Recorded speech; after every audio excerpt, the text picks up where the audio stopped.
of two Republican parties.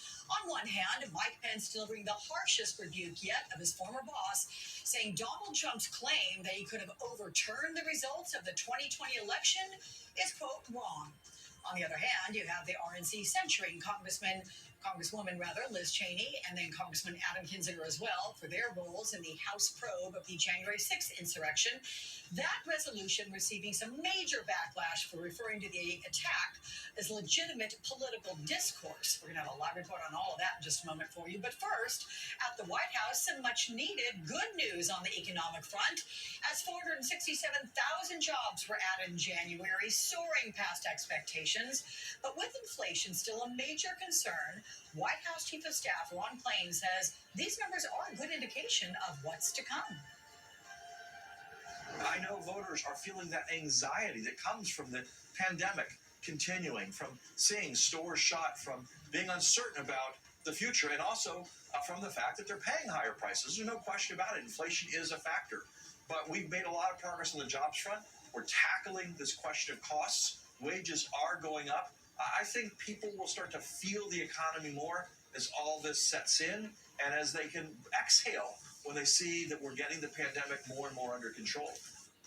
Plus, in North Carolina, a big victory for Democrats. The state Supreme Court blocking the new Republican-drawn congressional maps, calling them unconstitutional and demanding that they be redrawn.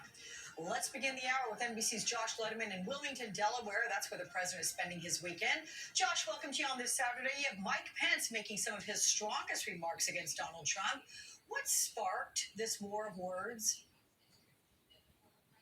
Well, according to a source close to Pence, Alex, part of the reason Pence felt like he had to speak out now was because former President Trump had been publicly blaming him for not intervening in the 2020 election to overturn those results, and claiming that the fact that Democrats are now trying to change that law, the Electoral Count Act, to alter the way those electoral votes are counted was proof that Pence could have intervened, and the former vice president felt like he needed to set the record straight.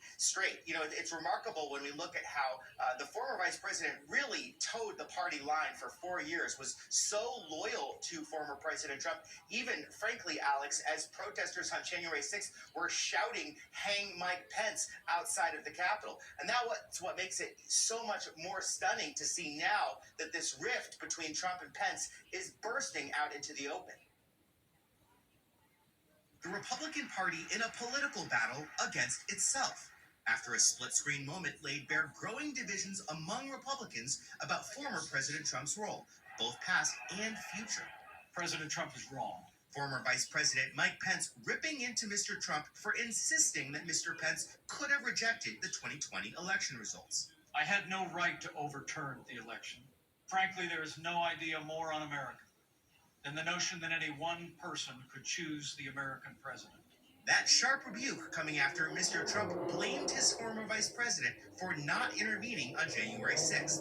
Overnight, the former president lashing out, releasing a statement arguing Pence could have acted, writing, "I was right and everyone knows it." The friendly fire breaking out as the Republican National Committee censured two of its own, Representatives Liz Cheney and Adam Kinzinger, the only two Republicans on the committee investigating January 6th. All of those in favor of the motion, please signify by saying aye. Aye. The resolution likening January 6th to legitimate political discourse and cutting off the two lawmakers from official GOP support.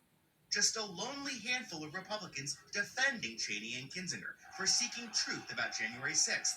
Even as Mr. Trump says if reelected, he might pardon those who attacked the U.S. Capitol in his name. If it requires pardons, we will give them pardons because they are being treated so unfairly. Alex, most Republican operatives and strategists will tell you they wish their leaders would stop talking about the 2020 election. They wish heading into the next election, Republicans were able to focus publicly on these bread and butter issues like the economy, education, that worked so well, for example, for Glenn Youngkin in that governor's race in Virginia. But these Republican on Republican attacks taking place as everyone is trying to game out, is Trump going to run again in 2024? Is Pence going to run again? Would he challenge Trump in a primary contest? All of that setting the stage for what could be a really, really bruising Republican primary in 2024, Alex. But again, the parlor games right now in D.C. are pretty darn fun. Thank you very much, Josh Letterman, for that. Let's go now to Minnesota, where the mayor of Minneapolis